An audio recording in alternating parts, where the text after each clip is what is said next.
Bangla cinema ইতিহাসে এমন teaser বাংলার সিনেমা প্রেমীরা আগে কখনো দেখেছে বলে মনে হয় না। সম্প্রতি মুক্তিপ্রাপ্ত তুফান সিনেমা দুই বাংলায় আগুন লাগিয়ে দিয়েছে। এই সিনেমার পরিচালক রায়হান রাফি বেশ প্রশংসার তুঙ্গে।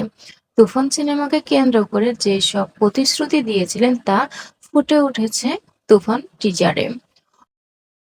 এইদিকে তুফান টিজার মুক্তির ২৪ ঘন্টায় ১০ মিলিয়ন ভিউ রেকর্ড করেছে। অন্যদিকে আবার এই প্রথম শাকিব চঞ্চল চৌধুরীকে একসাথে দেখা যাবে, তবে তিনি ঠিক কোন চরিত্রে থাকবেন তা এখনো খোলাসা। তবে তার বিশেষ এক ইন্টারভিউতে বলতে দেখা যায় তিনি কেমিও চরিত্রে থাকতে পারেন। এদিকে আবার তুফান সিনেমায় মেইন ভিলেন কে তা এখনো খোলাসা। নেটিজেনদের মুখে বেশ কয়েকজনের নামে গুঞ্জন শোনা যাচ্ছে।